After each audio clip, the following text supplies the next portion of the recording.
Vamos para a nossa terceira palestra da rodada de hoje. É uma honra tê-lo conosco, Jacques Fressato, presidente do Instituto Laura Fressato, ativista social em impactar a vida de 1 bilhão de pessoas com tecnologia.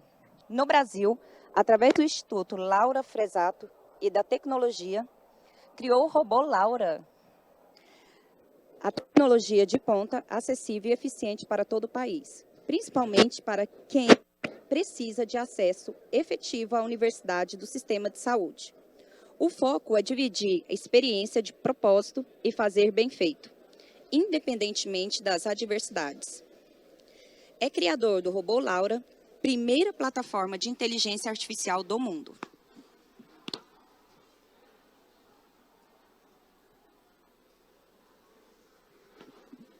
Melhor, pessoal? Ok? Ajudou a salvar mais de 60 mil pessoas desde sua ativação em 2016. Um singular exemplo de persistência, resiliência e coragem. Vista que, mesmo sendo especializado na área de saúde, criou algo que mudou a história do uso da tecnologia pelos profissionais.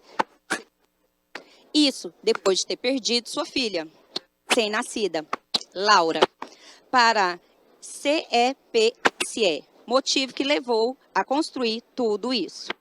Hoje, ele é reconhecido como autoridade em inovação aberta, ajudado organizações profissionais a olhar a inovação aberta não apenas como um fator novo de competição no mercado, mas um fator de melhoria para realizar por mais tempo, para mais pessoas, com menos recurso e desgaste. A inovação e tecnologia não são produtos de um cenário fictício, mas sim ferramentas tangíveis para a evolução. Saúde é um direito e um privilégio. Portanto, em 2019, com o negócio Startup Laura, para o setor de saúde privado, já estava encaminhado em seu rumo de prosperidade e sucesso. Criou, assim, o Instituto Laura Fressato, que tem por finalidade promover o maior e melhor acesso à saúde para todos os cidadãos do país, através da validação, homologação do uso da saúde digital. Levar a tecnologia de ponta acessível e eficiente é a grande missão, como organização social. Hoje, com parcerias significativas com o setor público e privado, os resultados mostram a grande demanda que a proposta atende. Com vocês, Jacques Fressato.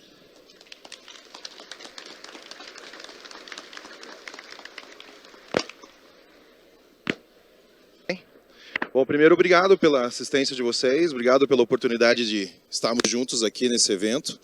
Eu fiquei bem satisfeito de poder conversar com um público tão claro na parte técnica, que vai entender o que nós estamos falando, que vai entender a proposta desse projeto, né? Eu, sinceramente, não estou acostumado com esse formato aqui, né? Então, eu vou tentar não ficar tão sistêmico, né? Dando voltas em 360 sem ter uma ordem para isso, mas não sei se isso vai ser tão eficiente. Bom, de qualquer forma, deixa eu me apresentar de volta para vocês. Eu acho que o currículo foi um tanto quanto extenso e não tão claro do que foi apresentado. Mas, assim, eu sou um ativista social e eu uso tecnologia para promover o meu propósito. Então, hoje o Instituto Laura Fressato é uma organização sem fins lucrativos, com o objetivo de levar a tecnologia que eu desenvolvi alguns anos atrás para o setor de saúde pública. Justamente porque o setor de saúde pública é a área que precisa, que demanda mais de inovações, que demanda de várias oportunidades para que a gente possa criar uma forma de universalidade, né, do acesso à saúde. É lógico que quando nós criamos tecnologia, quando a gente disponibiliza a tecnologia para o mercado, a tendência é que aqueles que tenham capacidade econômica e que tenham capacidade de sistemas de adoção tenham acesso a essa tecnologia. Mas quando eu criei o robô Laura e eu criei o método para que ele ficasse acessível, é lógico que o uso dentro do ambiente de startup, no ambiente de inovação, era o mais aderente. Mas o desafio era fazer com que essa tecnologia não ficasse só no ambiente privado, não ficasse só no mercado privado. Ele pudesse chegar também a quem precisasse. Como que nós íamos fazer com que uma startup pudesse ser acessada pelo sistema de saúde? Como nós íamos fazer com que uma tecnologia de ponta fosse financeiramente acessível ao sistema de saúde pública? Esse era o desafio, né? Então a primeira fase funcionou, foi legal, deu certo, eu vou comentar com vocês na sequência, mas a segunda fase, que é o que nós estamos hoje, era a mais desafiadora. E eu também vou atualizar vocês nessa sequência. Mas antes de qualquer coisa, eu quero que vocês entendam a história, quero que vocês entendam do que nós estamos falando e o porquê que eu estou aqui hoje conversando com vocês. Então eu pedi para o pessoal da organização você tirar um vídeo do YouTube para vocês poderem assistir, é um vídeo de 4 minutos, onde conta a história, né, do porquê me levou até esse momento que nós estamos aqui hoje, tá bom? Então, vou pedir a atenção de vocês para essa animação, é bem legal, né, ela conta a história dela, então fica mais fácil de nós conversarmos. Eu aciono por aqui, organização, ou vão disparar ali? Meu nome é Laura e eu vivo no mundo das ideias. Para passar o tempo, eu fico imaginando um mundo diferente do atual. A principal diferença é a existência de um algoritmo capaz de salvar vidas, que eu chamo de algoritmo da vida. Ele nada mais é que um jeito criativo de resolver diversos problemas. Uma fórmula brilhante que serve para ajudar as pessoas, principalmente aquelas que correm risco de morte em hospitais. Acho que herdei esse dom de ajudar os outros de meu pai. Ele é um cara muito legal. Daqui a pouco eu falo mais sobre sua vocação. Antes, preciso contar um pouco sobre minha história. Mas para isso, precisamos voltar no ano de 2010. Eu estava tão bem dentro daquela concha de água quente, por mim, ficaria lá para sempre. Mas algo tinha saído do planejado. Não entendi bem o que estava acontecendo. Nasci antes do tempo, com apenas 440 gramas e um organismo frágil. Mas felizmente, tinha um monte de gente preocupada comigo. Os médicos e enfermeiras não poupavam esforços. Era muita gente que, assim como eu, precisava de ajuda. Mas eles faziam o possível, davam tudo de si para cuidar da gente. Também pude acompanhar de perto a surpresa de meus pais. Eles ficaram lá, o tempo todo ao meu lado. Estavam um pouco apreensivos, mas felizes também. O problema é que meu organismo fragilizado acabou sendo alvo de uma infecção. Eu precisava de mais leucócitos. Seja lá o que for isso, aprendi que eram muito importantes para a minha saúde. Queria poder mudar toda essa situação, para que meu pai e minha mãe não sofressem tanto com tudo isso. Não pude ajudar meu pai.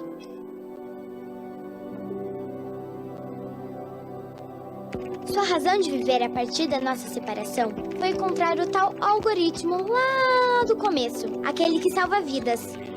Foram muitas noites em claro, tentativas e erros, mas o legal é que ele não desistiu e ainda contagiou muita gente com essa ideia. O que antes era apenas uma ideia, hoje virou um ideal. O mais legal é que muita gente também se mobilizou para ajudar. Adivinha só qual foi a inspiração para que meu pai desenvolvesse seu grande projeto? Euzinha! Esse projeto foi chamado de RoboLaura e seu objetivo é gerenciar riscos e ajudar profissionais da saúde em suas rotinas. O RoboLaura será um grande aliado no combate à sepse, uma grande ameaça no ambiente hospitalar, que nada mais é que um quadro de infecção generalizada provocada pelo excesso de atenção que o organismo dá a determinada infecção, deixando outras partes do corpo vulneráveis. O RoboLaura é meio igual aqueles filmes de ficção científica, onde a inteligência artificial convive com os humanos. Sim, o robô pensa e interage para evitar erros e consegue identificar a sepse antes que seja tarde demais. Por isso, ele pode salvar muitas vidas. Incrível, não? Eu que vi de perto quantos profissionais precisam de ajuda, sei que o robô será muito útil. Seria muito legal se todos os hospitais pudessem contar com essa ajudinha minha. Assim, quem sabe, o fim da minha história poderia ser o recomeço de muitas outras. Obrigada, pai, por não me deixar ir, por fazer de tudo para manter esse sonho vivo.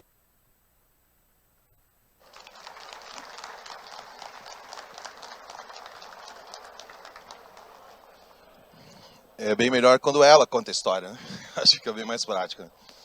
Essa animação ela foi gentilmente feita alguns anos atrás, justamente porque não fazia parte do projeto contar a história, né? Contar o que tinha acontecido.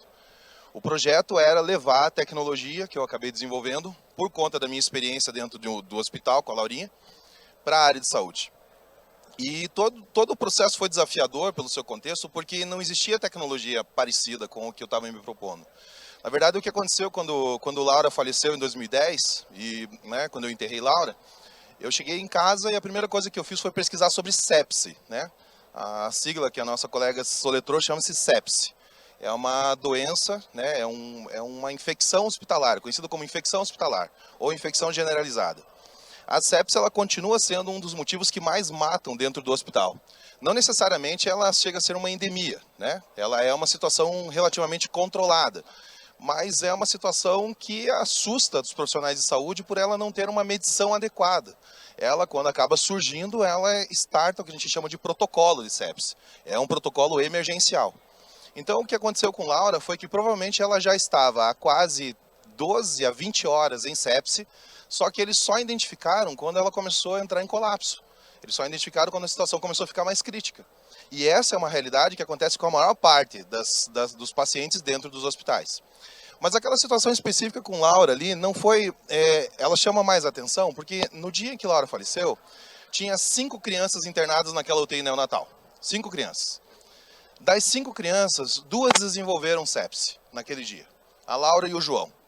A Laura evoluiu para óbito em 45 minutos, assim que eles identificaram, e o João evoluiu para óbito em 2 dias.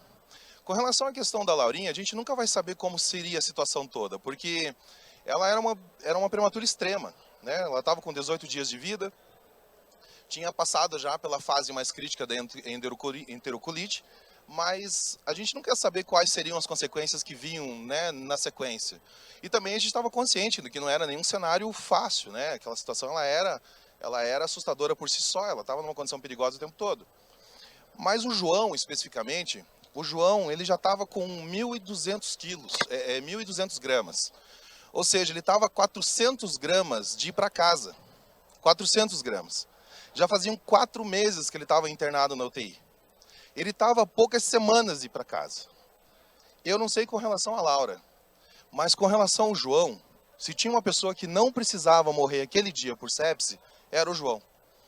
Se a equipe tivesse sido informada com pelo menos, talvez 2 horas de antecedência, o João não teria falecido. Então, naquele dia, não foi só eu que fui para casa sem a minha criança. Uma mãe que estava 4 meses esperando que aquilo se resolvesse, também foi. E essa é uma realidade sine qua non em todos os ambientes hospitalares. E por incrível que pareça, é uma situação comum, relativamente comum.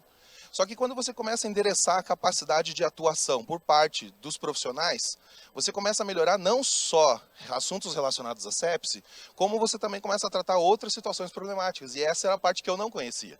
Como eu não sou da área de saúde, eu não conheço o modus operandi dos hospitais. Não conhecia, né? O modus operandi dos hospitais, dos médicos, da administração de um hospital. E eu entrei nesse projeto absolutamente tendo essa consciência de que eu não sabia de nada disso. Mas eu entendi que eu exercia um papel muito importante nesse cenário. Eu era paciente. E durante o período que eu atendi, que eu fiquei como paciente, acompanhando a gestação da Laura, e eu fiquei como paciente dentro da UTI neonatal, eu também exercia a minha capacidade holística como técnico. Porque aí vem o meu know-how, né? Eu sou especialista em segurança corporativa. Então, apesar de eu ser da área de informática, eu me especializei em segurança corporativa. Então, o que eu fiz a minha vida toda, profissional, a minha vida mais exitosa profissional antes do projeto da Laura, foi investigar fraudes. As empresas me contratavam para eu identificar quais eram os sistemas fraudadores e quem eram as pessoas que estavam fraudando tais sistemas. Então eu usava os meus algoritmos para fazer essa investigação sistêmica, técnica. Gerava os laudos necessários e a materialidade para que o time jurídico, ou de compliance, ou a diretoria de segurança, fizesse o que tinha que fazer dentro das companhias. E estava tudo bem. Tem um histórico de mais de 180 milhões de dólares de saving em todos os projetos que eu participei entre 2003 e 2013, 2006 e 2013. Então a minha vida profissional estava tranquila, não tinha problema nenhum. Tinha minha casa, meu carro, meu apartamento, minha moto, a vida estava tranquila. Só que esse evento, né, esse advento em 2010 com a minha primeira filha, me colocou assim com os 2 pés dentro de um hospital. E o que estava acontecendo para mim é que eu estava observando toda aquela movimentação técnica, eu estava vendo várias oportunidades de melhora, e eu comecei a fazer questionamentos durante o próprio internamento da Laura. Depois que a Laura faleceu, eu fiquei praticamente 9 meses só fazendo perguntas. Eu tenho 2 cadernos, esses cadernos são guardados até hoje, né? Eu tenho 12 cadernos, na verdade, mas 2 deles são só de perguntas. Só perguntas. E ali eu perguntei de tudo, coisas relacionadas à parte técnica, como questões filosóficas mesmo, do porquê que determinadas situações não aconteciam. E essas perguntas engatilharam uma pesquisa muito mais profunda para entender como que eu podia ajudar a resolver. Como que fazia chegar naquele hospital que atendeu a minha filha a melhor tecnologia que tinha no mundo. E qual era essa melhor tecnologia? Porque eu entendia que existia uma grande ruptura entre a parte operacional e o acesso a essa tecnologia. No final do dia, você precisava de um profissional para tomar essa decisão, e esse profissional só tomava essa decisão mediante várias avaliações técnicas. Ou seja, ele perguntava para a sua equipe, ele acessava as informações clínicas, ou seja, essas informações estavam lá, elas existiam. Ele não pegava essa informação pelo vento, não era um feeling sem nenhum tipo de embasamento técnico. Aonde estavam esses dados? E parte das perguntas relacionadas justamente a isso, como acessar essas informações de tal forma que fosse mais rápido a tomada de decisão. Só que o contexto todo da história da Laura também envolve que tudo começou antes do nascimento dela, antes de nós irmos para a UTI neonatal.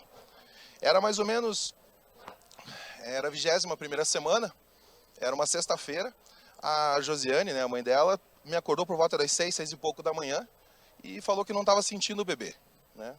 Eu até fui eu fui absolutamente, né, descuidado, sem nenhuma empatia, né, porque eu brinquei assim, não sabia que o bebê já estava mexendo. Daí ela falou assim, não, Jacques, você não está entendendo, eu não estou sentindo o bebê. Não é uma dinâmica dele estar ou não se mexendo, eu não estou sentindo. E ela não conseguia explicar isso e ficou nervosa e queria falar com a médica. Consegui uma consulta com a médica dela, que era uma médica particular. Pelo plano de saúde, a gente ainda estava pagando obstetra separado, para ter aquela segurança que a gente imagina, né? Que você está pagando por esse serviço, você vai ter uma segurança adicional, né? Pelo menos um conhecimento mais profundo do que está acontecendo. E eu quero dividir isso com vocês porque é importante no histórico desse processo todo. Quando a gente fala de acessibilidade, quando a gente fala de acesso, a gente se confunde muito com fatores econômicos. Isso não tem nada a ver com fatores econômicos, né? Por exemplo, eu precisava ter acesso ao melhor cientista de Curitiba. Qual é o fator econômico que me coloca na frente desse cara, né? É a minha conta bancária, é a minha presença, é meu relacionamento, é meu conhecimento político? Qual é o fator que me coloca nisso? É esse ponto que eu quero chegar no contexto dessa conversa que nós vamos ter.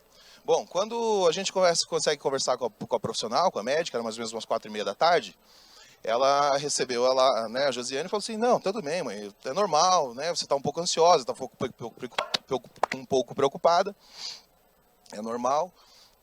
Aquele acolhimento convencional que todo mundo sabe. Só que olha aquele aparelhinho, né? Aquele aparelho simples, limitado. E começou a tentar escutar o coração do bebê, ela não teve êxito. Ela ficou por volta de quase 30 minutos procurando o batimento cardíaco na barriga sem achar.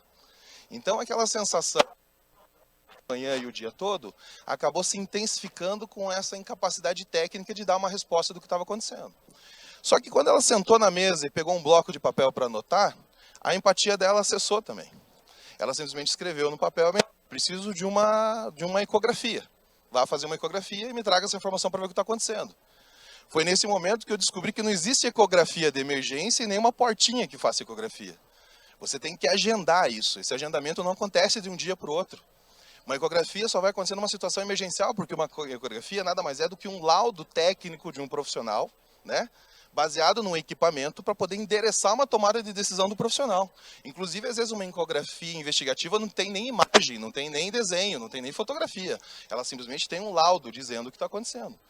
Tudo isso eu descobri em loco, né? Eu descobri correndo atrás, numa sexta-feira, 6 horas da tarde, com uma mãe desesperada, com a minha dificuldade para entender o que estava acontecendo. O que aconteceu é que isso decorreu praticamente a noite toda e por volta das 4h30 da manhã, nós fomos atendidos no Hospital Mater Dei, que é um hospital público da Prefeitura de Curitiba, sustentado pelo Hospital Nossa Senhora das Graças, que é um hospital filantrópico. Então percebo, olha o caminho econômico que nós estamos falando disso. Eu saí de uma obstetra particular, bancada pelo plano de saúde, parte pelo meu bolso, fui parar no hospital da cidade, sustentado por uma organização filantrópica, né? Então só aí eu já nem sabia mais quem eu estava pagando a conta ali do que estava acontecendo.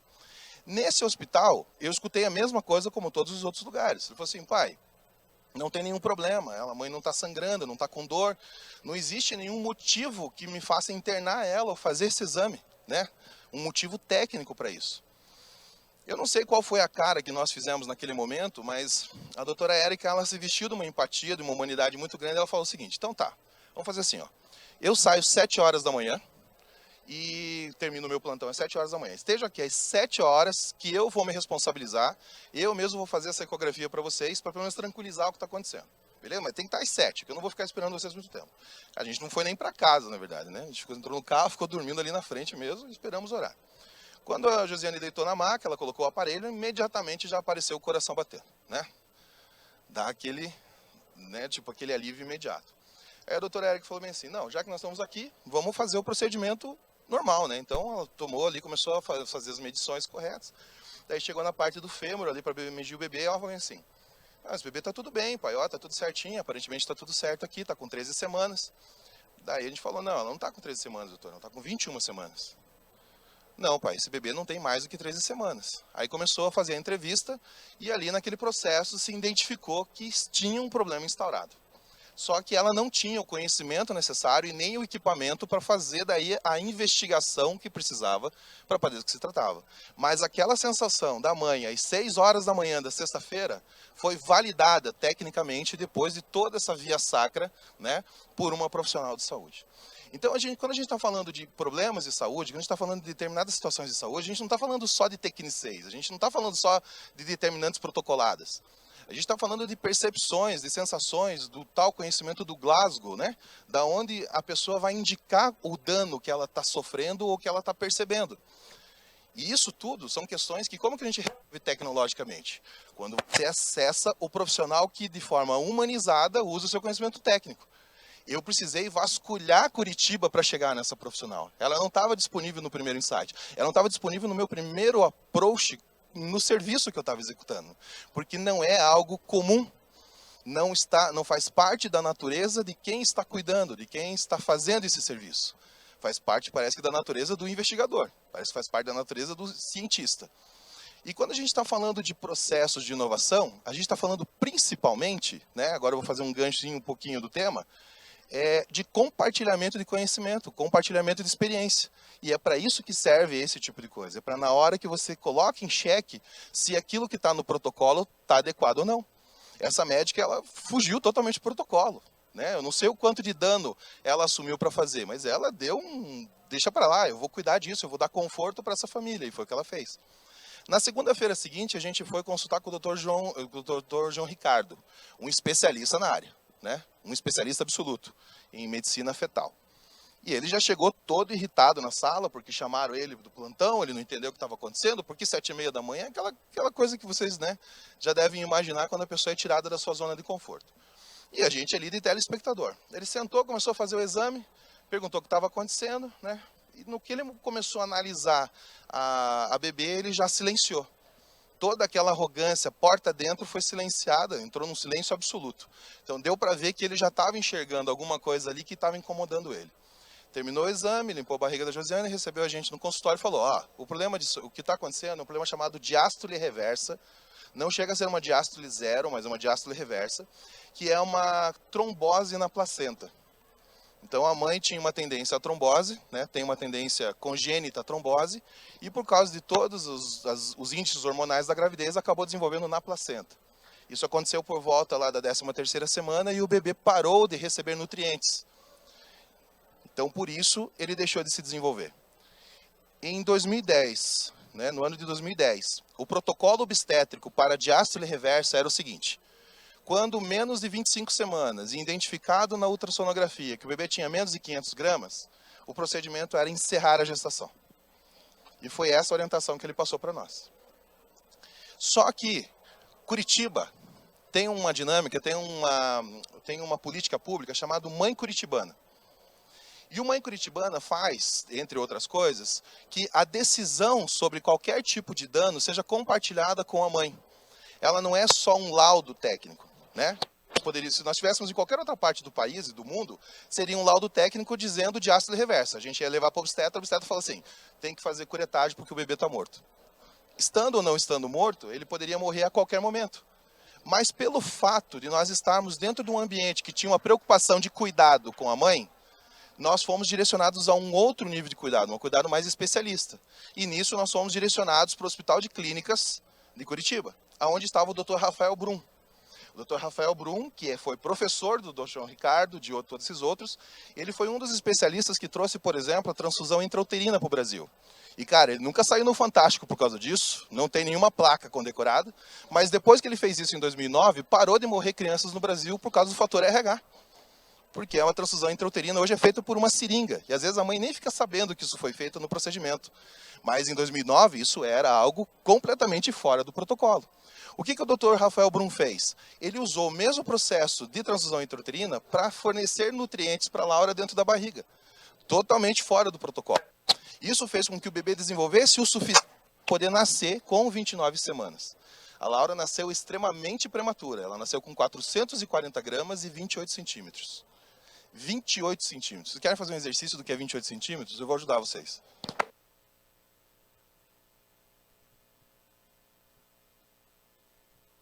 A Laura cabia inteira dentro desse espaço. 440 gramas. E ela nasceu com pulmão suficiente para poder respirar pela primeira vez e ser entubada, e com todo o sistema funcional dela para poder receber o atendimento pediátrico de emergência necessário. E ela ficou 18 dias viva.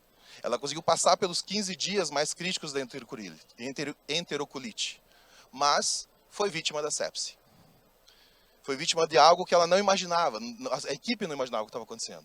Então, quando eu passo por todas essas semanas, né, e eu não fiquei iludido achando que minha filha estava no parque de diversões. Eu sabia que tinha todo um risco inerente ali no negócio. Mas quando eu vejo todo mundo cuidando e todo mundo sendo pego de surpresa por isso, quando eu cheguei em casa eu quis estudar quem é esse cara. Quem que era esse inimigo tão mortal que as pessoas não estavam vendo que ele estava silencioso ali. E nisso começa a saga do projeto do Robô Laura. Eu percebi que não existia tecnologia, não existia nada disponível. Durante 2 anos eu fiquei estudando o que era sepse, o que eram as tecnologias necessárias. Eu fiquei procurando uma tecnologia que fosse elástica o suficiente para poder trabalhar com diferentes versões de bancos de dados e diferentes aplicações implementadas. Só que nós estamos falando no intervalo de 2010 a 2012. Foi em 2011 que pela primeira vez a IBM apresentou no mercado o Watson. E foi então que o tema inteligência artificial começou a entrar em voga novamente. Inteligência artificial existe desde 1956. Ele foi cunhado, esse termo, no Centro de Tecnologia, né, na Europa, em 1956. Não é nada novo. Né? Entretanto, a IBM conseguiu usar processadores de alta performance para poder processar algoritmos de machine learning de uma forma muito mais efetiva, sem precisar, né, daquela dependência tecnológica absurda. Apesar de ser uma tecnologia legada, eles queriam levar isso para o mercado. Então, vários Kubernetes, né? Ou seja, várias experimentações de algoritmos começaram a ser disponibilizados para os engenheiros de software, para as outras empresas, para poder se brincar com a inteligência artificial. Como eu sou ex-IBM, eu tinha acesso a muita biblioteca de dados, muita biblioteca de serviços. E eu resolvi fazer algumas experimentações com algumas máquinas de aprendizado, principalmente em containers de segurança, porque eu entendia que eu ia trabalhar com dados sensíveis. E ali começou o trabalho em cima de entender qual era a capacidade tecnológica para poder resolver isso. Eu fiquei desenvolvendo os algoritmos entre 2012 e 2015. Em 2015 eu comprei uma base de dados de $25 mil, uma base de dados norueguesa, porque eu precisava que ela fosse validada, né? Eu precisava que algum cientista tivesse dito quais eram os pacientes que tinham morrido naquela base para saber se o meu algoritmo funcionava. Em 2015 eu consegui validar essa base, ela funcionou. E daí eu estava olhando, né, eu estava no meu apartamento sozinho olhando para aquilo e falei assim, puta, funcionou. E agora eu faço o quê? Né? Como que eu faço para chegar no hospital? Vocês estão entendendo que cada passo desse, você não faz a menor ideia de qual é o próximo que vai vir? Né? E daí você entra no processo de estudo novamente. Então, beleza, vamos entender como que esses caras funcionam. E eu sempre entendia que o que eu estava construindo, que eu queria que funcionasse, tinha que ajudar quem precisasse, não quem pudesse pagar. Ao mesmo tempo, eu não estava entendendo de que eu estava mexendo em algo que estava literalmente caminhando paralelo ao interesse do mercado nos próximos anos. Eu não tinha feito essa leitura. Eu não fui mercadologicamente estudar qual era o hype dos próximos 5 anos. Opa, vai ser... Eu não entrei, né, dentro da trilha de Gartner para ver se... vamos ver qual é o cara mais foda que vai ser daqui a 5 anos. Não fiz. Eu tive a sorte disso estar caminhando junto. E quando em meados de 2015 para 2016 eu precisei gerar sustentabilidade para isso, eu visitei a teoria da construção do modelo de negócio de startup. Eu consegui um investidor, anjo, coloquei os primeiros $100 mil no projeto da Laura. Em 2016, ela virou um negócio na área de saúde. Ela virou uma startup na área de saúde.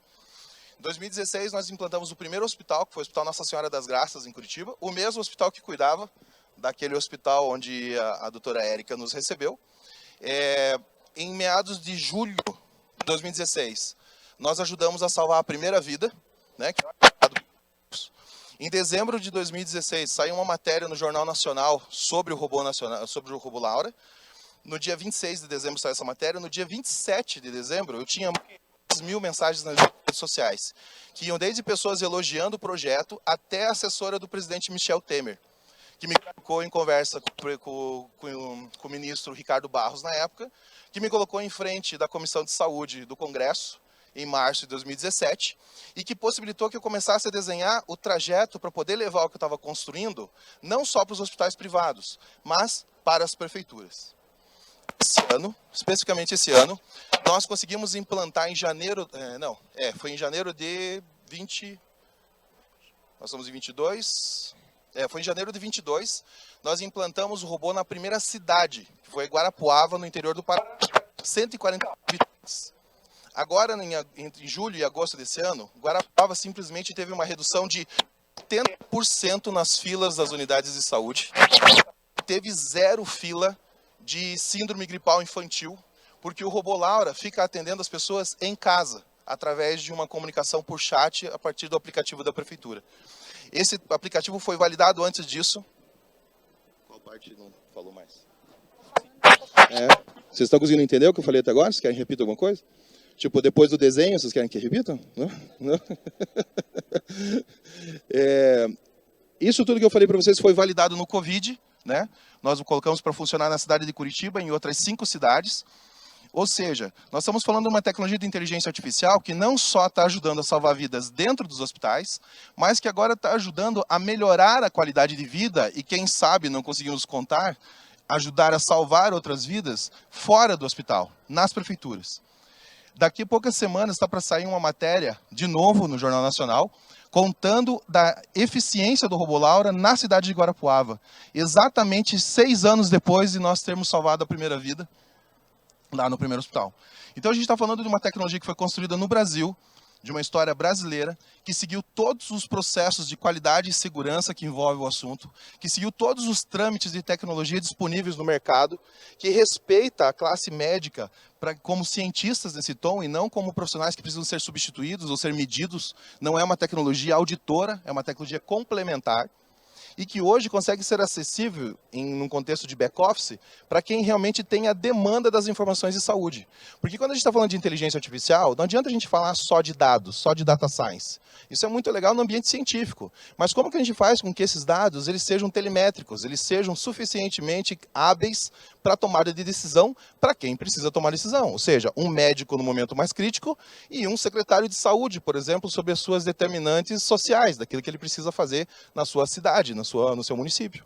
Então, olhando para todo esse cenário, o que eu acabei, vamos dizer assim, enfrentando nesses últimos anos, acabou possibilitando a gente deixar ele mais adequado, justamente por causa da resiliência. Mas se não tivesse acessado, não tivesse conversado com diferentes profissionais nesse caminho, né, se nós não tivéssemos experimentado diferentes situações, nós não teríamos logrado o êxito que a gente tem hoje. São mais de 60 mil vidas atendidas. São quase 13 milhões de pessoas que têm acesso à tecnologia de forma direta ou de forma indireta.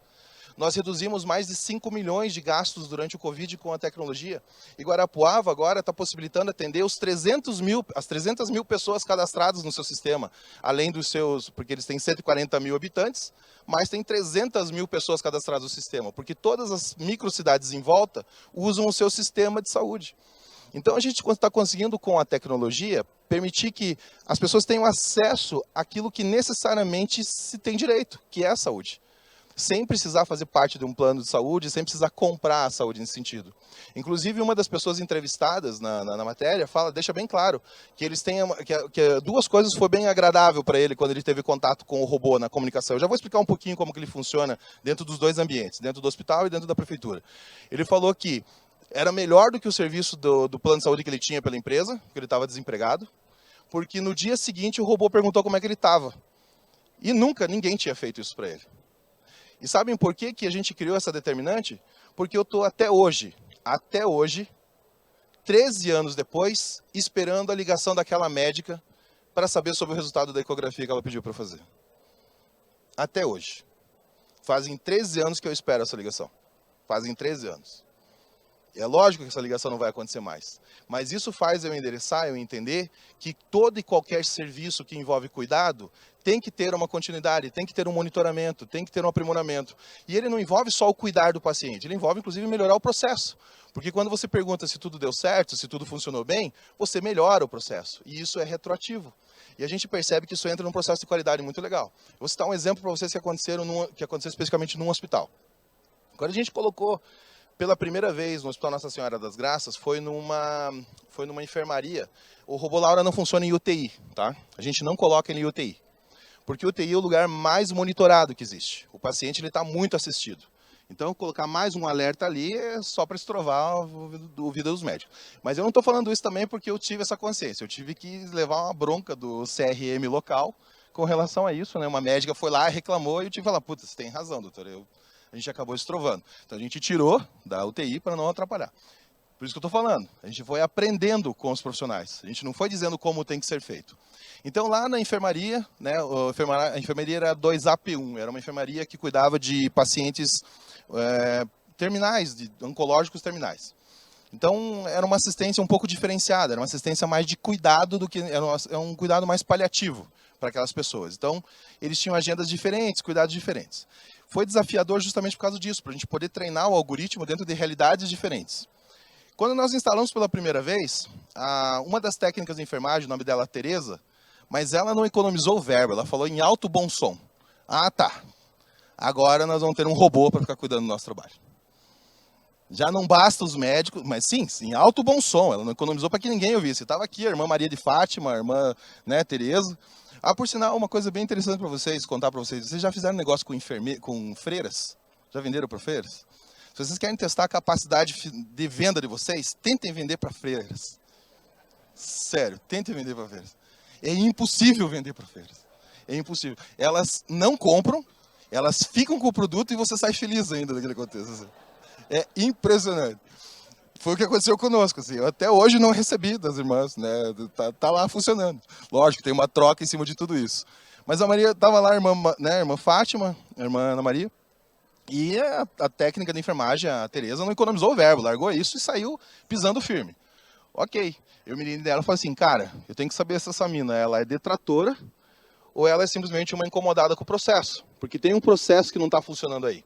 E eu comecei a acompanhar elas, né, de uma forma para entender o que estava acontecendo. Bom, teve um belo dia, e eu nem estava presente nesse dia, que o robô deu um alerta no painel, porque quando ele está dentro do hospital, ele fica um painel. Né, Se vocês acessarem a internet e procurarem robô Laura no Google, vocês vão ver que tem bastante vídeo já citando isso. Inclusive a matéria que eu falei para vocês do Jornal Nacional mostra isso funcionando. Tem uma entrevista na Fátima Bernardes também que a gente mostra isso funcionando, bem legal. Então apareceu no painel um leito específico, não sei qual era, que era o leito que a Tereza estava cuidando. Apareceu o alerta, né, com o robô dizendo esse paciente está com um problema. Ela olhou e falou assim, putz, eu estou com os dados vitais desse paciente, preciso colocar no sistema. Veja, nesse momento ela não parou para pensar que estava sendo monitorada, não. Ela percebeu que ela tinha a informação na mão dela. Ela foi direto no computador da unidade, tinha um cara da área de manutenção mexendo no computador, ela pediu para o cara sair, o cara saiu, ela sentou, colocou as informações, 3,8 segundos depois, saiu o alerta do painel. O que eu quero traduzir nesse movimento para vocês? Primeiro, que a Tereza percebeu que ela tinha um poder na mão absoluto, porque ela conseguiu, através do alerta do robô, dizer para todo mundo em volta naquele cenário que aquele paciente estava crítico e ela tinha informação. Ela não precisou pedir favor para ninguém. Ela chegou com autoridade numa pessoa que estava usando o computador. E olha, eu estou falando da pessoa que tem menos autoridade nessa cadeia de serviço, tá? Ok? Entendam isso. Técnica de enfermagem é a pessoa que tem menos autoridade. Ela é a mais demandada. Ela não demanda nada para ninguém. Então, ela chegar para o cara de manutenção e diz, por favor, quero usar o computador. E o cara levantar sem questionar, nós temos dois ganhos aí. Ela tem autoridade para falar isso e o cara tem entendimento do risco que estava inserido, porque ele também estava vendo o painel do paciente com risco. Então, ele não questionou o que estava acontecendo.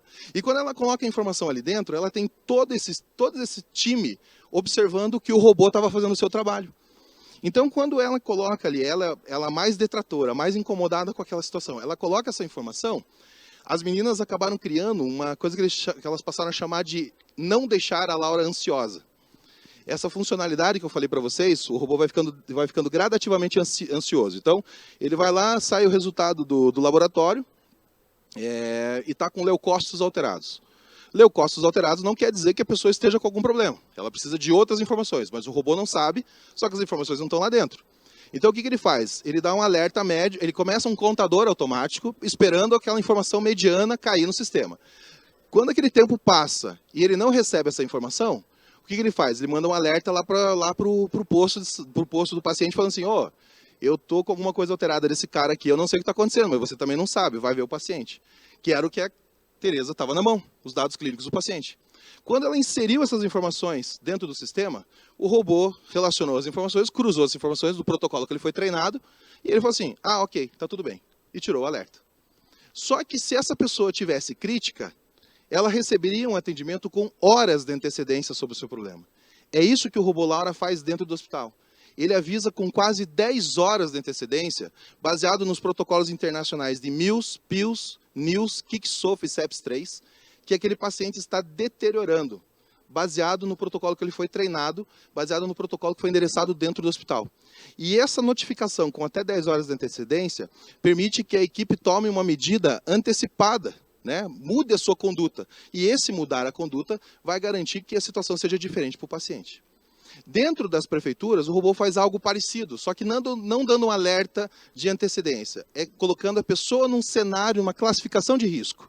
Então, o cidadão, né, tá lá, a mãe com 2 filhos, em casa, as 2 crianças com síndromes gripais, onde ela não sabe se aquilo ali é Covid, se aquilo ali é um H1N1, ela não sabe, ela só sabe se a criança está ruim. Nós estamos falando de julho, férias, estado do Paraná. Né? Então, não sei quanto vocês entendem isso. Isso é praticamente uma condição mortal né, para pessoas que têm problemas de síndromes gripais. E isso é um dos índices mais altos de internamento e, inclusive, até de falência, né, de crianças que acabam entrando em óbito com relação a isso. Então, é um problema social grande, assim. São filas, às vezes você tem crianças que morrem na fila em determinadas cidades porque estão há 6, 7 horas esperando o atendimento, por causa de problemas, né, de síndromes gripais e síndromes respiratórias. Só que no caso de Guarapuava, essa mãe pegou o celular, entrou no site da prefeitura pelo celular e pediu para conversar com a Sara. A Sara é a persona que a cidade de Guarapuava criou para poder se aproximar do cidadão. E essa persona, esse chatbot, começa a conversar com ela, fazendo perguntas, fazendo uma entrevista sobre o que está acontecendo. Então ela diz a idade da criança, o sexo da criança, algumas outras informações, e o robô, nesse meio tempo, está visitando os protocolos de atendimento para entender qual é o risco e vai endereçando as perguntas. Se o robô percebe que é um caso leve, né, dentro da escala de Manchester, é verde, é azul ou amarelo, ele dá a devida orientação, ele chega a fazer uma prescrição básica, que envolve um remédio que não precisa de uma receita médica, mas só uma orientação de qual pegar, para a pessoa pegar na farmácia popular, né, o tipo de usar e dar um atestado de 1 ou 2 dias para a criança poder ficar tranquila junto com o pai. Isso já está dentro do protocolo, porque isso é o que aconteceria no posto de saúde por uma enfermeira fazendo isso, sem nenhum problema. Só que ela não precisou sair de casa para poder fazer isso. Ela fez isso tudo de casa. E se a pessoa precisar de um atendimento médico, o robô já faz um agendamento por telesaúde com o médico. Ou encaminha para uma unidade de saúde.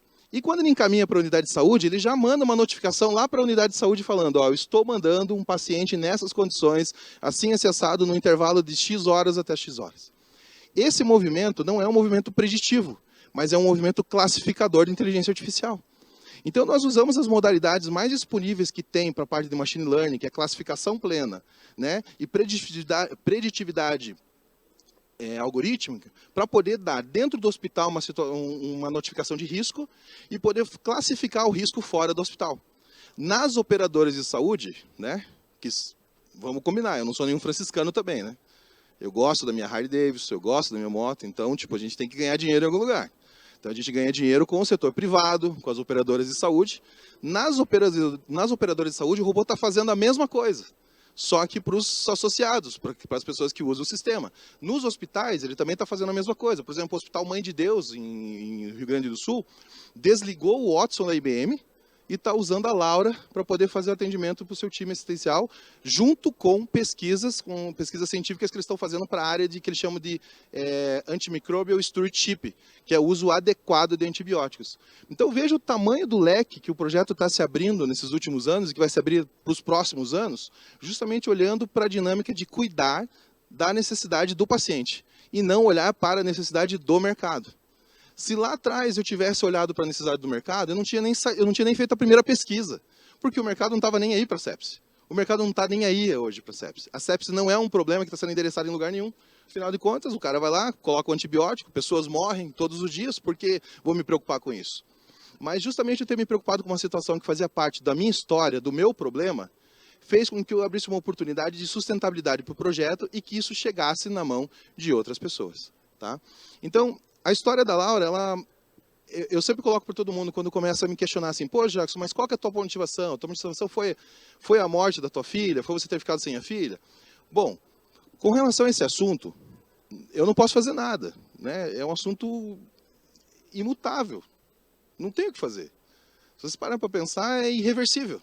Você já parou para pensar o que significa a palavra irreversível? Não tem o que fazer. Não tem startup que faça isso, não tem fundo financeiro que faça isso, não tem governo que vai resolver isso. Até o sagrado a gente vai ter que trocar uma ideia para entender o que aconteceu. Simples assim. Então isso não pode ser o assunto. Esse é um assunto meu, que diz respeito a mim e a minha história. Agora, o fato de eu ter sido movido dentro de um sistema eficiente para poder chegar até o Dr. Rafael Brum em tempo de conhecer a minha filha, isso é algo que eu devo para o universo. Porque eu só conheci a minha filha por causa disso. Então a minha motivação é fazer com que esse acesso que eu tive numa capital privilegiada chegue até essa senhora que se chama Lúcia e tem 2 filhos, o Rafael e o Tiago, na parte mais carente da cidade de Guarapuava, com o protocolo, do melhor protocolo de pediatria que tem no Paraná. É isso que a gente está fazendo, é isso que a gente está conseguindo fazer.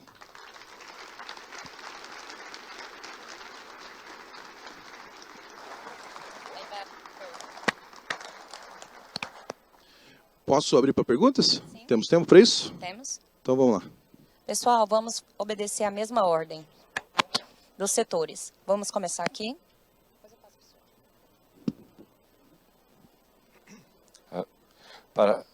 Parabéns aí pela... Tá escutando? Parabéns pela palestra. Eu sou o professor Almir, da UTFPR, do campus Dois Vizinhos, lá do Paraná. Parabéns. A minha dúvida é o seguinte, como você fez essa história e essa relação com os profissionais? E muitas vezes o medo do profissional de perder campo de trabalho devido a essa tecnologia. Qual que foi a sua percepção disso? Eu acho que a primeira coisa que eu acho que o que acabou dando certo é que o projeto da Laura nunca foi um projeto econômico. Ele nunca entrou na seara, no primeiro momento, de ser um produto para ser vendido ou para ser testado. Ele sempre entrou, ele até hoje faz parte da seara de pesquisa científica. É lógico que no começo do projeto eu fui bombardeado, eu vou usar o termo assim, bombardeado para ser mais gentil com a classe, quando eu apresentei pelos primeiros médicos. Né? Porque ali tinha gente que queria que eu derretesse qualquer produto químico na hora que eu estava apresentando. Porque sim, eu não sou da área. Né? Eu não tenho, inclusive eu acho que vocês podem até perceber que fisicamente eu provoco incômodos na classe médica. Né? Então eu era literalmente um elemento estranho naquele cenário todo. Mas a primeira coisa que eu precisava fazer era descobrir quem poderia me ajudar. Então eu não tinha como sair batendo de porta em porta. Então o que eu fiz? Eu participei de um evento no Hospital Erasto Gettner, onde foi convidados vários infectologistas e, cara, os caras me moeram, encheram de pergunta. Mas qual é o protocolo que você está usando? Qual é o sistema de segurança que você está usando? E nesse meio tempo, o meu time só anotando as perguntas, porque tinha coisa que eu não sabia. A ideia era essa, geralmente, né? Como eu não podia perguntar porque ninguém me ia receber, eu fui literalmente a atração de circo. Eu chamei essa sessão de sessão do tomate. Ela é usada até hoje. A gente deu o nome de sessão do tomate. Então, quando a gente precisa extrair algo do mercado, a gente vai lá e provoca o mercado. Cara, o mercado é ótimo, ele joga tudo. Ele joga sacola cheia, ele joga tomate, ele joga um manual pra gente. né? E a gente consegue aprender o que está fazendo. E nisso, levanta os 2, 3 pessoas que falam assim, ei, eu vou te ajudar, porque eu acho que isso funciona, eu acho que dá certo. Tanto que nesse dia, levantou e veio conversar comigo o Hugo Morales, que hoje é um dos sócios fundadores da Laura e é o CRM por trás da Laura. É o coordenador, é o médico coordenador técnico, porque sim, o Robô Laura tem um coordenador técnico, tem uma equipe técnica, tem uma homologação no Ministério da Ciência e Tecnologia. Nós temos 14 artigos científicos publicados já, sendo que 2 deles são internacionais. Um é por Harvard, pelo Dr. Adriano Massuda, de São Paulo, e outro é no John Hopkins, com o Dr. Adriano e mais alguns fellows, né, que trabalham na área dele, com o John Hopkins para a área de inteligência artificial. Então, o que nós fizemos foi justamente respeitar a classe, perguntando para ela, não no tom de produto, mas no tom de segurança, né? A gente falou assim, olha, o que a gente está querendo fazer é te ajudar, a gente não quer te substituir. E quando a equipe médica passou a entender que isso era um agregador e não um atrapalho no dia a dia deles, o projeto evoluiu assim a olhos vistos, né? Eu acho que o exercício foi a empatia. Eu acho que esse foi, se eu posso resumir tudo, foi a empatia. E não é entrar... Cara, uma coisa que eu falo na minha vida particular, na verdade. Eu não confronto o detrator. Não confronto. O detrator ele tem um único objetivo no processo. Ser detrator.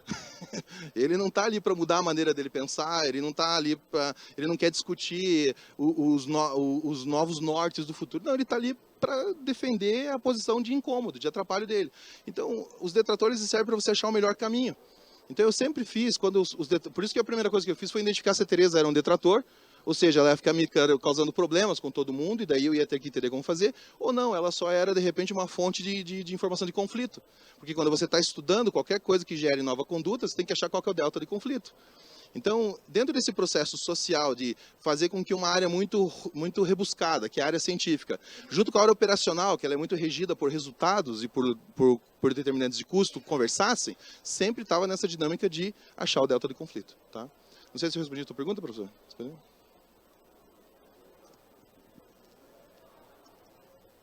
Boa tarde, meu nome é André, sou lá do Mato Grosso. Primeiro, parabéns pela ideia, pela forma, até difícil, como você falou, né? É um problema seu, pessoal, né? Mas que isso mostra pra gente que é possível criar algo diferente que possa continuar ajudando as pessoas, né? Primeira situação que a gente vê, assim, qual é o seu time, né? Quantas pessoas te ajudam, como você falou da sua formação em tecnologia da informação, principalmente segurança, né? Mas qual que é o seu time? Geralmente a gente imagina que seja uma companhia gigantesca, algo muito grande por trás, né? E outra situação que você, nessa resposta, começou a falar, se essas informações que são coletadas, elas vão para um banco de dados, para uma informação, como que funciona essa reposição, essa forma, porque na engenharia a gente acredita que as situações sejam sempre cíclicas, né? Diferente da medicina, que tem outras situações que precisam ser sempre supridas, né? Como que isso funciona? Como que é o seu time e como como funciona essa questão da retroalimentação? Na verdade, esse processo cíclico que você cita é o que a gente se apropriou para poder trabalhar com a Big Data para a área de saúde. Então, apesar da área médica ela ser muito direcionada ao caso, né, ao caso clínico, ela se baseia na estatística processualizada para poder tomar uma decisão. É lógico que o feeling do médico é muito mais valioso do que qualquer outro protocolo. Por exemplo, eu só conheci minha filha porque o Dr. Rafael Brum tinha o feeling o suficiente para não desobedecer o protocolo, mas desafiar o protocolo. Então, quanto mais informação, quanto mais técnico for esse processo, mais coragem eles têm para desafiar o protocolo, porque o protocolo ele vai evoluir, ele vai ser melhorado. Isso é fato. Né? A medicina, na verdade, é uma ciência que está em franca expansão. Ela não chegou no seu platô final e ela ainda tem muita coisa para acontecer. Por exemplo, a próxima geração de tecnologia da medicina é a medicina de precisão. Hoje nós temos medicina reativa. Nós vamos trabalhar com medicina de precisão, medicina que vai estar trabalhando com resultados genéticos, né? Laudos genéticos, e não mais laudos químicos e específicos de análises clínicas, né? Então a gente sabe que a evolução ainda está para acontecer, ainda muita coisa vai acontecer, e tudo isso regrado por dados, por informações. Então o que acontece? Nós tivemos um desafio ético com relação a isso. Tudo bem, os dados que eu leio lá do hospital, eu não pego eles, eu não faço um data storage daqueles dados, eu faço um streaming, eu vou lá, leio eles e processo eles aqui dentro do meu cérebro, dentro do meu córtex de machine learning.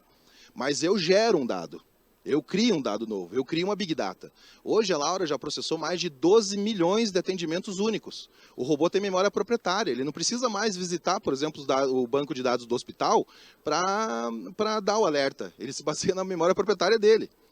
Aí o que nós decidimos de maneira ética? Nós decidimos devolver a Big Data para a academia.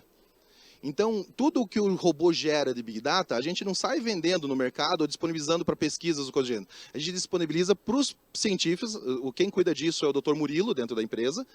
Hoje ele está em Massachusetts, comandando um projeto de inteligência artificial na área de saúde muito legal, junto com o pessoal do Grupo Batiste, nos Estados Unidos. E ele usa os dados epidemiológicos que o robô acaba gerando em Big Data para poder acelerar suas pesquisas. Para fazer mais ou menos o que eu fiz. Eu gastei lá, comprei uma base de $25 mil lá atrás, com 3 milhões de pessoas. Hoje ele tem 12 milhões de pessoas de diferentes, né, condições epidemiológicas para poder validar suas pesquisas validadas pelo robô, né? Além disso, a gente consegue fazer uma conciliação de tecnologias. A gente, por exemplo, hoje nós assinamos uma conta no Watson, para o Watson ficar lendo artigos científicos, ele lê 5 mil artigos científicos hoje publicados no mundo todo, para poder identificar quais são as atualizações para esses 5 protocolos que eu falei, o MILS, o PILS, o NILS, o KICSOF e o CEPS3. Quando ele encontra uma atualização nova de um artigo, o que ele faz? Ele endereça isso para a equipe do Dr. Murilo, o Dr. Murilo valida se aquilo serve e ele atualiza o algoritmo. Aí, quando algum médico em algum hospital for questionar bem assim, tá, mas por que o protocolo está dando o protocolo do robô está dando essa sugestão? Ele clica ali, ele abre um artigo científico, sei lá da Bélgica, de 2 meses atrás, que foi validado isso. Então, a dinâmica de credibilidade, ele está relacionado justamente a gente endereçar quem está sabendo o que está fazendo. A gente não está fazendo por conta própria. Então, o juntar essa questão técnica, essas informações técnicas, e transformar elas num layer, num certificado de validação, é o suficiente para ajudar o cara que tem que tomar uma decisão mais orgânica, menos técnica, mais baseado no feeling dele. Porque ele entende que ele pode desafiar um pouco mais o protocolo, porque aquilo está devidamente direcionado. Tá? Consegui responder a tua pergunta, professor? Do meu time, desculpa, fui direto para o... Hoje nós estamos com 60 pessoas. Tá? Hoje nosso time é composto por 60 pessoas. Nós atendemos mais de 100 instituições, hoje, juntando plano de saúde, operadores de saúde, hospitais e prefeituras. Agora, em outubro, no dia 18 a 20 de outubro, nós vamos lançar o produto de saúde pública para as prefeituras, que é o Laura Care para as cidades. Então, apesar de a gente estar cuidando de Guarapuava, vai sair até na televisão, mas é agora que a gente vai lançar o produto. Então, agora que a gente está pronto para poder levar para mais cidades. Justamente por causa desse boom que vai acontecer aí com essa divulgação, né? Ele só não saiu nada ainda por causa da campanha política, né? A gente está disputando pauta com o processo político. Mas no que sair, a gente tem que estar preparado para poder atender as cidades nesse sentido. São 60 pessoas. 70% deles são cientistas de dados, né? Aí divide com a equipe técnica e o resto é algoritmo. São mais de 290 motores trabalhando para a gente. Então, cada técnico tem uma família de tecnologia ali que acaba ajudando ele nos Kubernetes necessários para poder processar. Outra coisa interessante foi a tecnologia base que nós escolhemos. Nós somos parceiros da AWS. Por que a AWS? Porque ela não só é uma fornecedora de nuvem, como ela está adequada ao HIPAA Compliance. O HIPAA Compliance é o sistema de segurança de dados do paciente homologado em vários países, em mais de 135 países. E o HIPAA Compliance, ele desenha muito do que a LGPD determina de segurança da informação. Então, nada do que acontece dentro do robô viola essas regras, viola o HIPAA Compliance e viola a LGPD.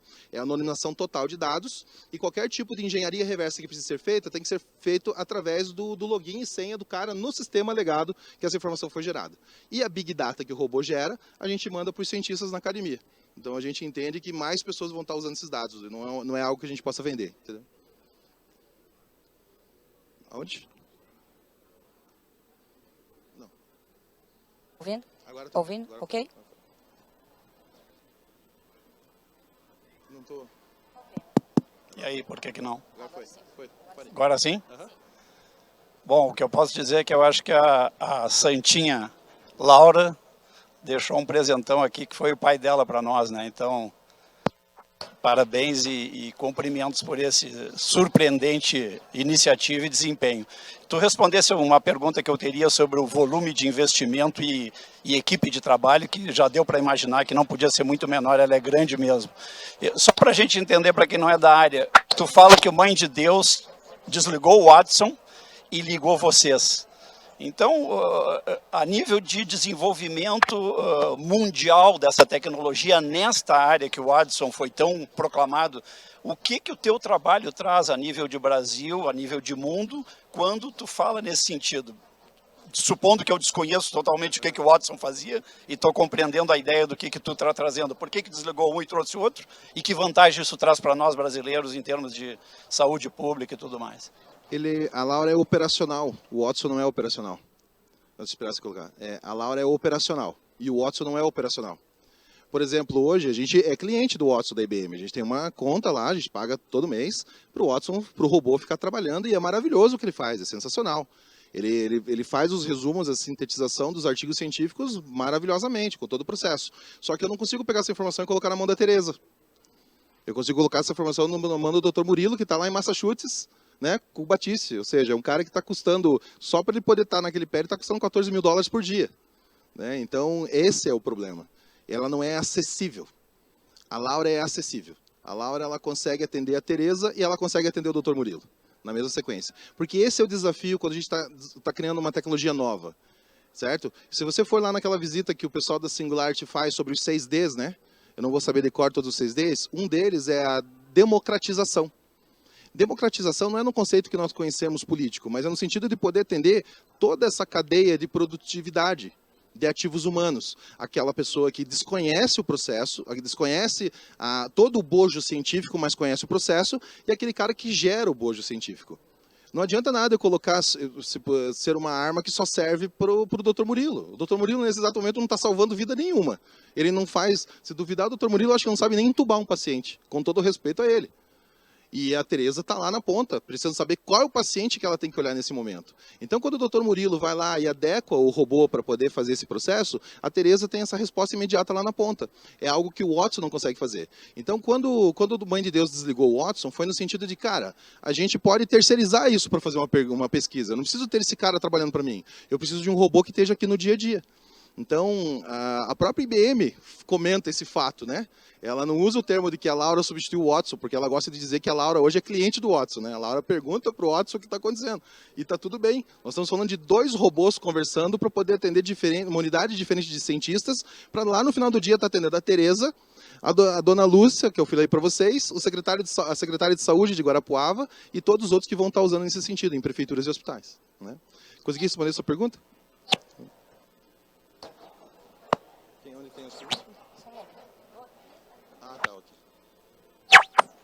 Olá, boa tarde. Boa tarde.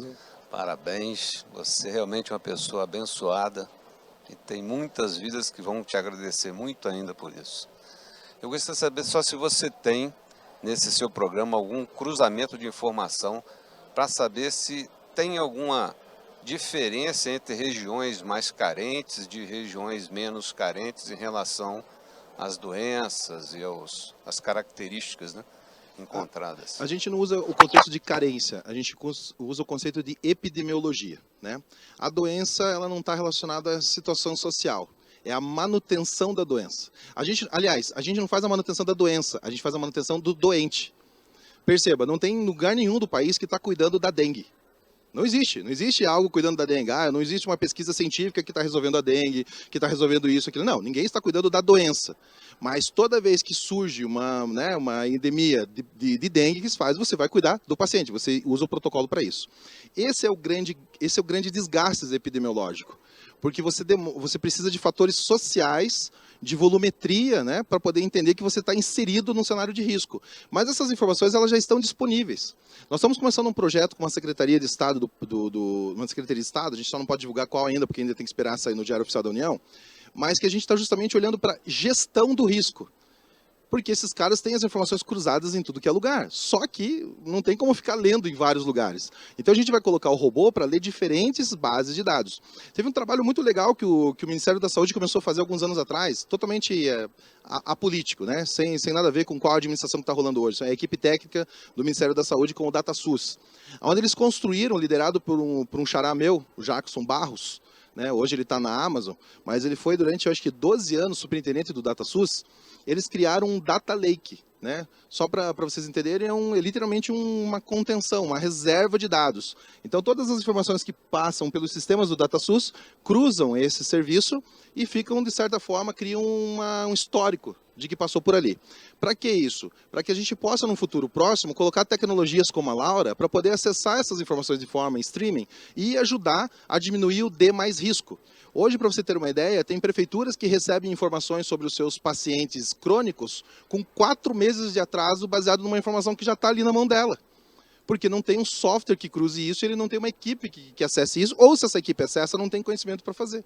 Então, quando a gente coloca essas tecnologias para conversarem, né, para ter a interoperabilidade de forma efetiva, a gente consegue acelerar, vamos dizer assim, acelerar não, mas diminuir esse tamanho de impacto, entendeu? De reduzir esse tempo crítico, e nesse tempo crítico você diminui fila, você qualifica a fila, né?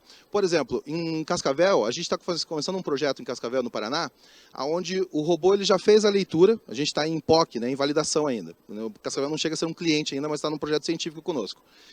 O robô classificou que, dos 300 e poucos mil habitantes que tem cadastrado no sistema, existem 47 mil hipertensos, que são registrados como hipertensos. Desses 47 mil hipertensos, 12 mil deles são hipertensos e diabéticos, né? Tem as duas comorbidades.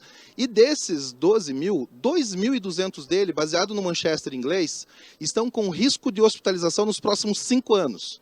Bom, pessoal, um diabético hipertenso com risco de hospitalização nos próximos 5 anos quer dizer AVC, tá? É esse o risco. Então, em vez dos caras falarem que ele vai ter AVC, eles falam que ele tem risco de hospitalização.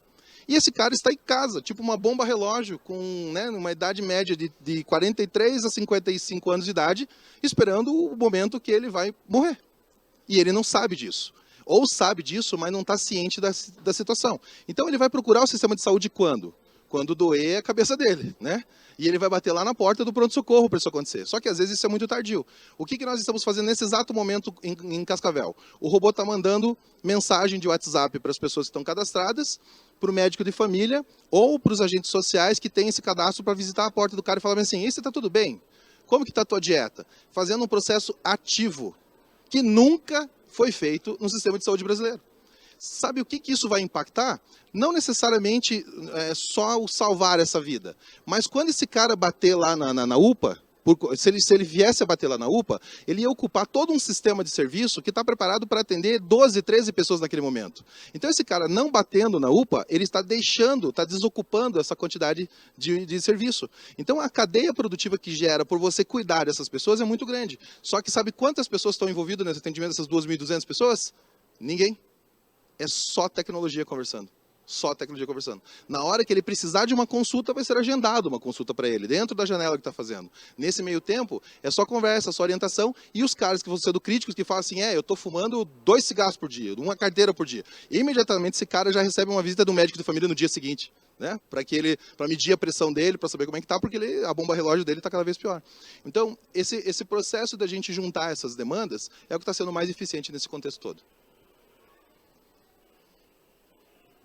Onde está a pessoa? Jaque. Onde? Por gentileza. Já voltamos aqui. Boa tarde, Jaque. Boa Tudo tarde. bom? Meu nome é Bento, sou do Mato Grosso. Quero parabenizá-lo pelo brilhante trabalho que você desenvolveu.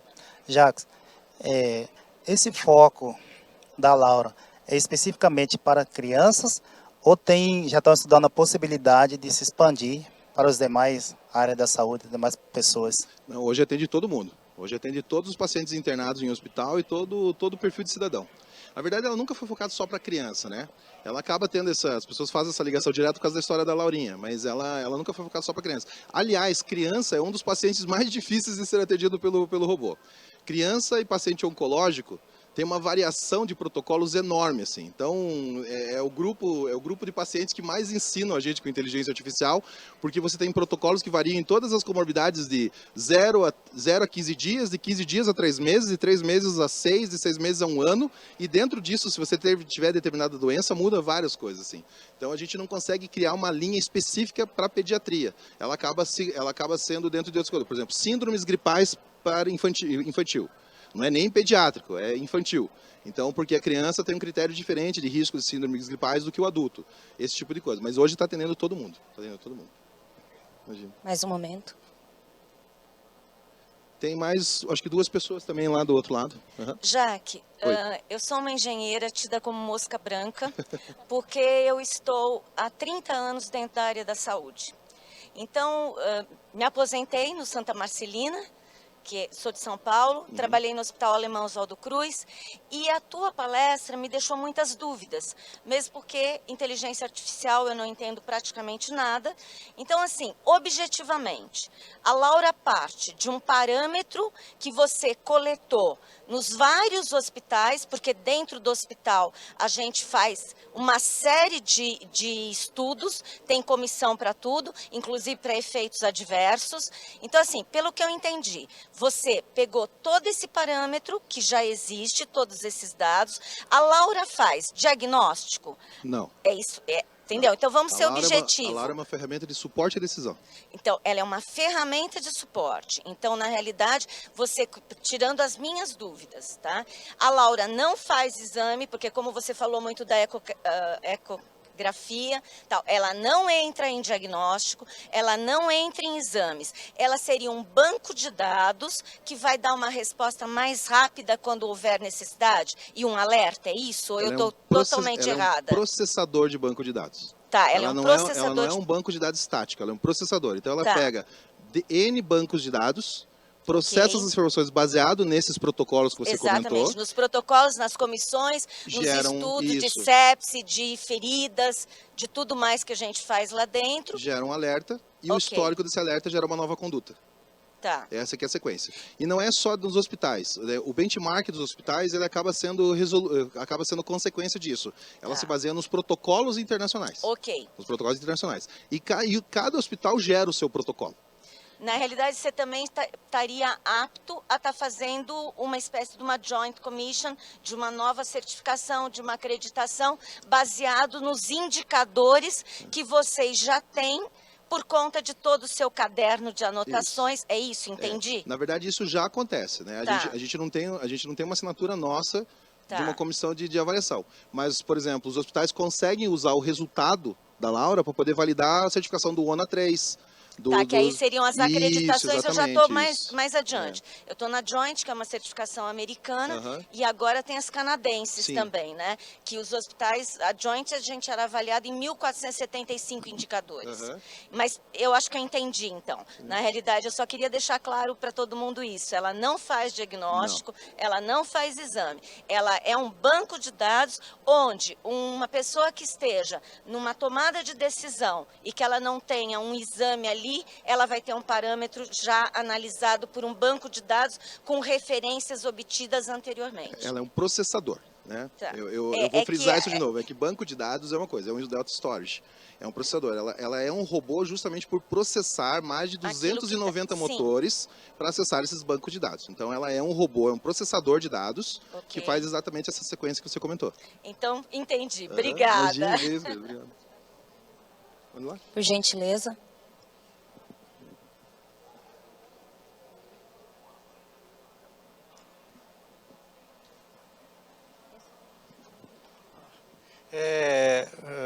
Parabéns pela palestra.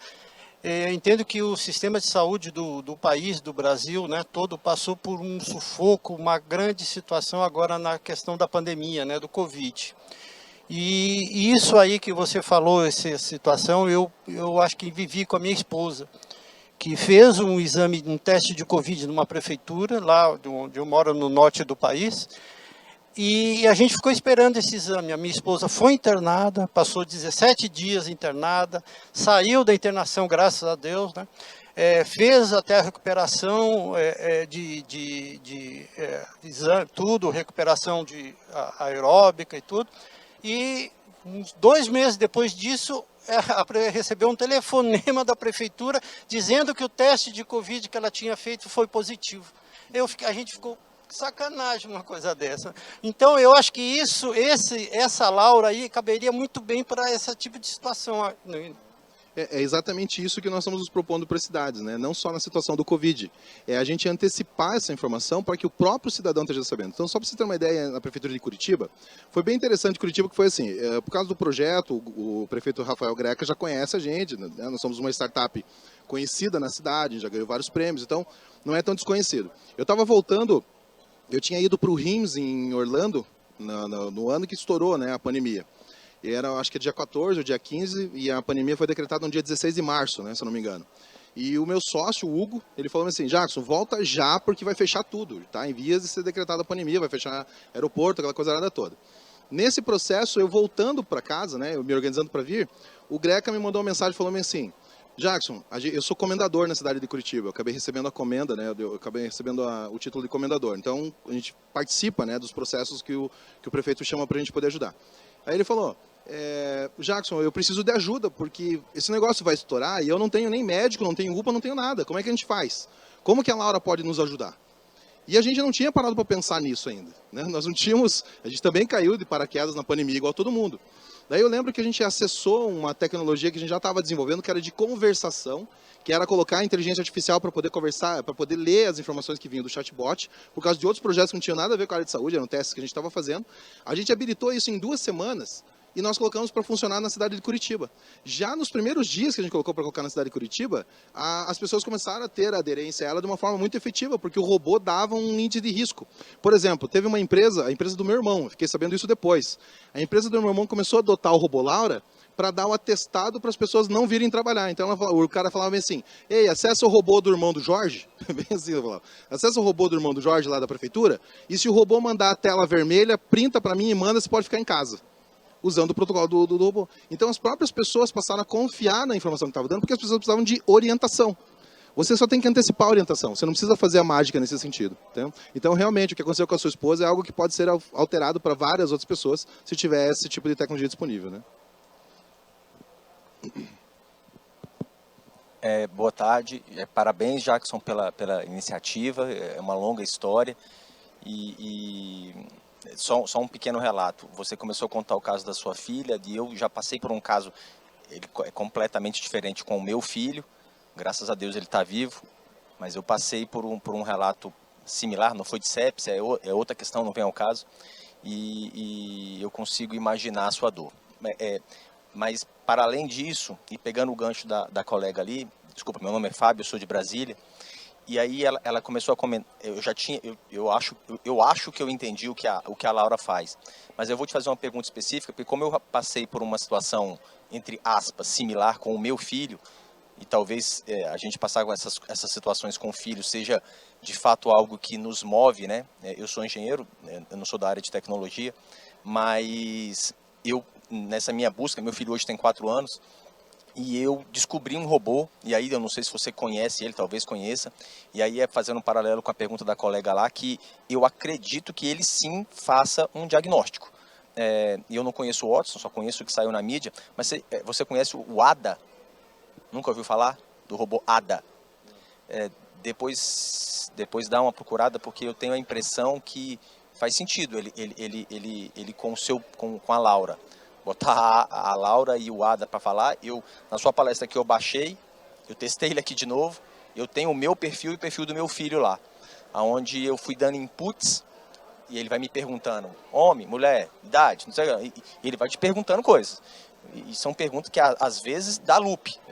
Ele entra, e lá no final ele te dá. Ele não é operacional, como eu entendi que a Laura é, mas o ADA é de diagnóstico. Então talvez eu não conheço o Watson no nível operacional, mas esse robô ADA, dependendo de você baixa, é um app de graça, né? Ele deve ter versões pagas, mas tem um robô chamado Ada, que eu até estou com ele aqui, que você dá inputs nele, ele vai te falar, desde que você está gripado ou você está com câncer.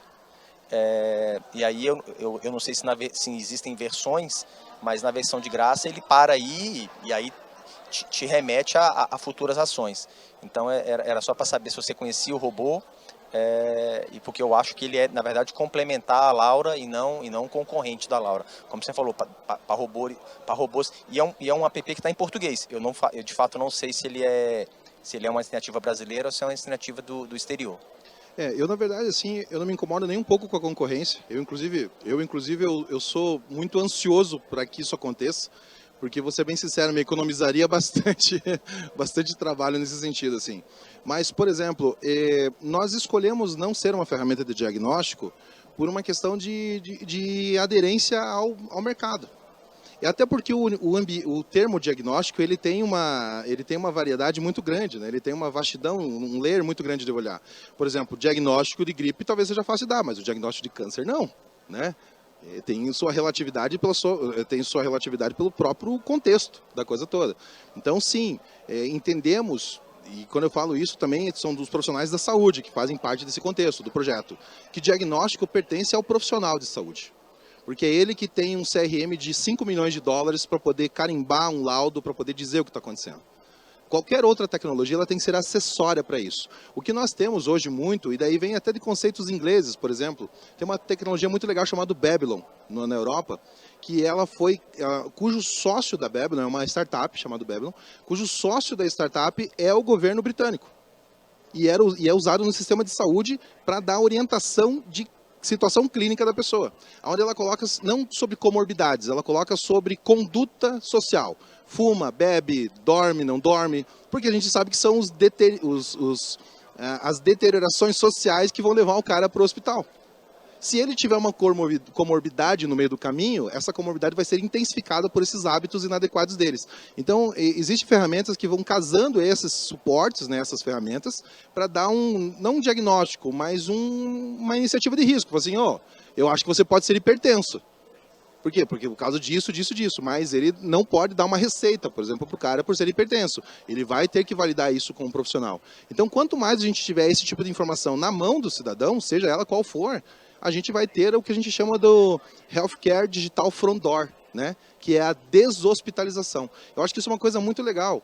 O futuro da saúde está relacionado a você ter técnicas de deshospitalização. E deshospitalização não é tirar o cara do hospital, é fazer com que ele não vá para o hospital. Então, quanto mais nós cuidarmos dos pacientes, que eles não precisem ir para o hospital, né? Que é o caso que você está num aplicativo olhando o teu perfil clínico, o teu perfil de risco, é muito mais producente do que ele ir perguntar o que está acontecendo com ele lá no ambiente de maior risco que tem, nesse sentido, tá? Mas legal, obrigado pela dica, valeu. Jaque, Cadê? aqui por gentileza. Bom, boa noite a todos e todas. Eu sou Jaime Cruz, conselheiro do CREA Bahia. Eu achei interessante, queria parabenizar, como todos já o fizeram, pela sua iniciativa, pelo trabalho, pelo esforço. E eu fazer um paralelo, até se você, não sei se você vai concordar, que já assistiu aqui o óleo de Lorenzo, não é? Você correu atrás do seu óleo de Lorenzo, que naquele caso, um filho desenganado com a doença rara e os pais correram atrás da literatura médica, substância, até contrariando indicações médicas, etc. E parece que você passou um pouco por isso também, contrariando, né? Uma série de médicos, etc. E teve que estudar protocolos, e etc. Mas achei interessante uma informação que você deu há poucos instantes a respeito do cruzamento de informações que pode indicar uma pessoa com risco de AVC. Isso significa, se a gente tiver uma saúde pública avançada, essa pessoa seria procurada e não precisaria aquilo que você falou agora aí, hospitalizar. Na verdade, está sendo procurado. Em Cascavel está acontecendo isso nesse exato em Cascavel. momento, né? Imagina a gente fazer isso para 220 milhões de vizinhos. Sim. Né? Isso é possível fazer. E a minha pergunta vai no seguinte sentido. Qual o nível de confiabilidade de Laura para indicar uma pessoa numa situação de risco dessa? Que ela precisa ser visitada, não hospitalizada. Como é que você avalia o nível de confiabilidade dessas informações, essa gama de dados que Laura já tem, esse banco de dados, como é que você avalia isso? Hoje nós temos duas medições. No Laura Inteligência Clínica, que é a tecnologia usada dentro dos hospitais, nós usamos esses protocolos que eu comentei com vocês, né? Os 5, né? O MILS, PILS, NILS, KICSOF, CEPS3, que são protocolos internacionais de validação. E o robô, periodicamente, ele passa por um crivo de análise de cientistas para poder entender qual que é o nível de acerto dele dentro dos casos. Então eles visitam a base de dados que o robô deu os alertas, né? E lembrando de novo, a Laura não dá o diagnóstico de que a pessoa, né, tipo, tá com aquela doença. Ela fala sobre a deterioração. Ela fala assim, cara, eu não sei o que está acontecendo com ele, mas você também não sabe. Então vai dar uma olhadinha. Então a pessoa às vezes não está no risco de morte, mas ela está deteriorando. Então ela precisa de algum tipo de atenção, ela precisa de algum tipo de resolução em cima daquela informação que está acontecendo. Essa curva de acertabilidade da Laura hoje está num resultado ROC de 93,8%. Os últimos artigos que nós temos validados está em 93,8%. Nós acabamos de receber uma auditoria do Banco Interamericano de Desenvolvimento, aonde eles validaram que os algoritmos são nossos e que os algoritmos fazem o que nós estamos propondo. Não é uma coleção de software, né, que a gente pega da Amazon, que pega da IBM, que pega não sei o quê e dá um relatório de BI no final. Não, eles fizeram essa validação. E também o resultado foi de aproximadamente 95% dentro do conceito ROC de assertividade. Tá? Isso para o Laura Inteligência Clínica. Para o Laura Care, que é essa ferramenta que nós usamos nas prefeituras, a gente não tem índice de medição de acertabilidade, de assertividade. Porque, na verdade, ele sugestiona o risco. Então, sugestionar o risco cabe e validar essa informação. E ele se baseia nas informações que o próprio cara está dando. Então, todo mundo dentro desse conceito, não só os médicos, os enfermeiros, a escala de Manchester entende que uma pessoa hipertensa, fumante, ela tem X% de risco num AVC nos próximos 5 anos. Não é o robô que está falando isso. É o protocolo internacional de gestão de gerenciamento sobre o risco do AVC. O que o robô faz é pinçar essa pessoa na base de dados. Ele fala assim, ó, acabei de cruzar todas as informações e este cara aqui está dentro desse contexto. Então, por ele pensar isso, ele fala, ô, pessoal, olha esse cara aqui, por favor, visita ele.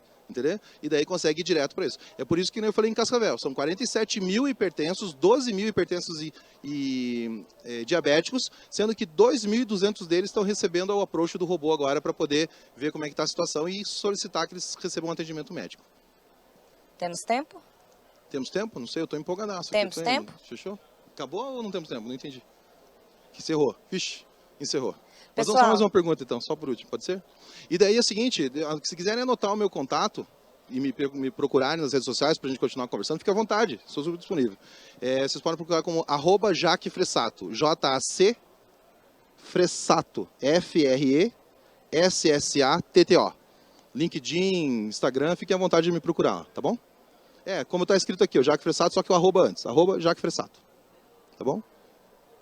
Boa noite, Jaque. Boa noite a todos. Eu sou o Vitor Coco. Eu queria saber de você como que você lida com o erro humano.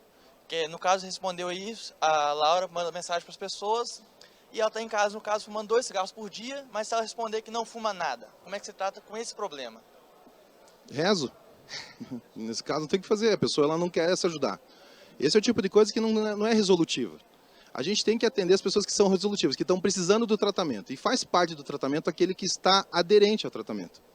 Por exemplo, eu só conheci a minha filha porque eu ouvi a mãe dela reclamando que não estava ouvindo o bebê. Entendeu? Se eu fosse bem assim, do tipo assim, não, tá tudo bem, isso acontece, eu nem tinha conhecido a Laura. Então, esse tipo de coisa não é nenhuma questão de erro humano, é comportamento de autocuidado. Mas eu vou pegar o gancho do erro humano, que o erro humano também afeta muito, porque eu também posso ter o cara na frente, vamos pegar esse caso, o cara, ele é fumante, ele é hipertenso e ele está reclamando naquele exato momento de um desconforto no estômago. Ele está dizendo, putz, eu estou com dor no estômago e foi no posto de saúde, reclamando do estômago. Estômago é risco, dor no estômago é risco de AVC? Não, não tem nada a ver com isso.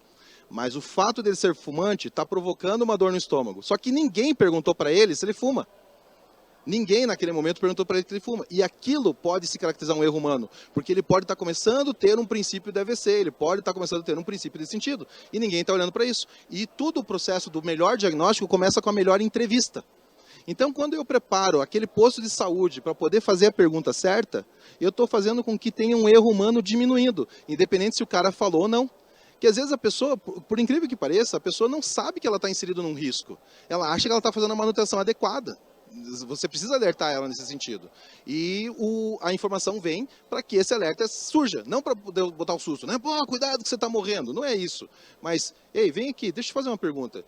você está sentindo, você fuma?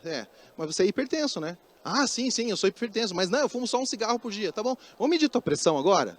Você tem tempinho? Tem? A enfermeira pega a média. Aí pega a pressão do cara, tá 19 por 22. Nesse exato momento se instala um protocolo de hipertensão, que nunca seria instalado, só quando ele fosse bater na porta. Então talvez essa pressão alta dele fosse provocar um AVC 4 meses depois. Não ia acontecer naquele dia. Mas o fato de, com 4 meses de antecedência, por causa de uma dor no estômago, foi feita uma pergunta relacionada à comorbidade dele, essa conduta foi totalmente alterada, entendeu? E perceba, não foi o robô perguntando, foi a pessoa recebendo uma notificação no sistema dela na prefeitura, porque isso existe e o robô manda essa notificação remotamente para isso, tá bom?